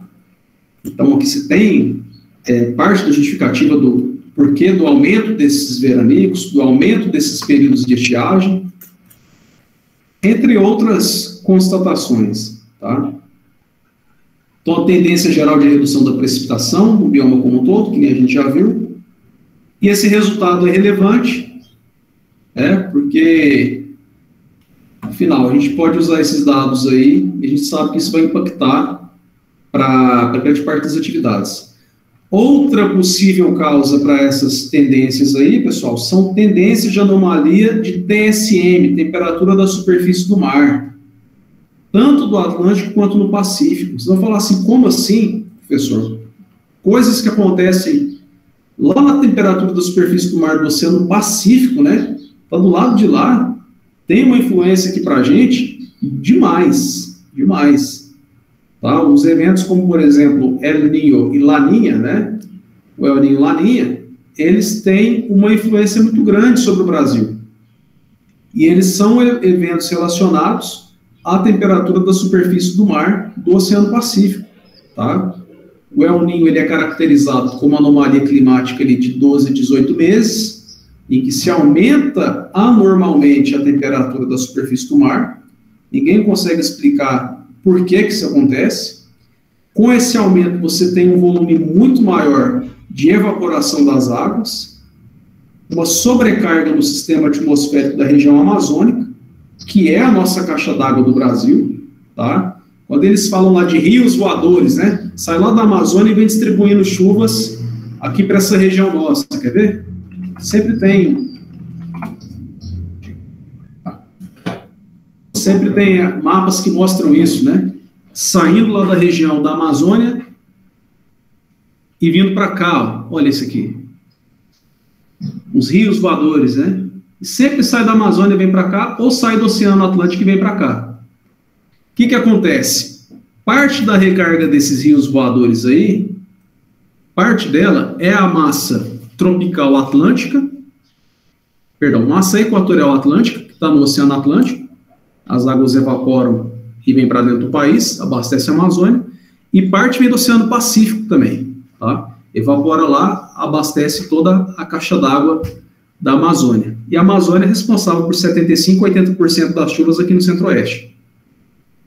Então, se eu tenho uma sobrecarga lá, em anos de El Niño, além de eu ter um volume muito maior de águas, eu tenho uma distribuição desigual também. O El Niño afeta a distribuição dessas chuvas. Você tem menos dias de chuvas e chuvas mais concentradas, né? Então, você tinha ali 200 milímetros distribuídos em 18 dias, você vai ter 300 milímetros distribuídos em 10 dias. Então, você tem uma ocorrência muito forte de eventos torrenciais, eventos fortes, né, que vão gerar prejuízos, danos materiais e mortes, tá? Então, em anos de El Niño acontece isso. E Laninha é o contrário, é o resfriamento dessas águas. Ela já provoca um espaçamento maior, redução das chuvas, e, enfim, são características dessas anomalias. E a gente percebe que as anomalias que antes elas aconteciam uma vez a cada 10, 12, 15 anos, agora quase todos os anos a gente tem uma ou outra. Está muito comum a ocorrência dessas anomalias climáticas relacionadas à temperatura da superfície do mar. Então, a climatologia tem se mostrado muito dinâmica, né? E no artigo eles mostram isso também, que parte dessa variação do regime pluviométrico do Cerrado pode estar associado a isso, beleza? Olha lá, de acordo com o Lima, a parcela das reduções da precipitação ocorridas no Cerrado podem ser atribuídas, né? É esperado que o aumento da temperatura do oceano causado pelo aquecimento global nas próximas décadas intensifique essas anomalias e, consequentemente, as reduções de precipitação ou redução na distribuição da precipitação no bioma, tá? Então, assim, gente, um artigo muito legal, não é à toa que eu passei ele aí para vocês como fichamento, e ele serve como um ótimo exemplo de estudo de caso para mostrar essa questão do como o clima é no passado e no presente, né? Como é necessário a gente estudar e identificar padrões de precipitação, de temperatura e de outros elementos climáticos também a nosso favor aí. Beleza? Alguma dúvida? Ó, tentei fazer o ciclo para a gente fechar exatamente aí, né, 2 horas de duração. A ideia era fazer de 9 às 11 e estamos fechando em cininha. Então, estou aberto a dúvidas aí, se tiverem algum questionamento, alguma sugestão, estou à disposição de vocês também. Professor, eu só tenho uma dúvida em relação ao fichamento. De acordo com a aula, com o fichamento, eu dei uma dúvida nesse quesito. Não, é com o artigo mesmo. Vocês vão ler o artigo, né? Esse artigo 4 aqui, ó. Campos. Um artigo até pequeno, tranquilo. Que vão fichar ele, né? São 13 páginas. E vão fichar ele. Muito bom de ser lido. Vocês vão ver que parte das referências que tem aqui, por exemplo, Dulce, né? São nomes importantes aí para quem estuda a parte de clima e recursos hídricos. Tá bom, professor, obrigada. Nada, mais alguém? Não? Então, acho que a gente pode encerrar a gravação aí. Te agradeço a ajuda.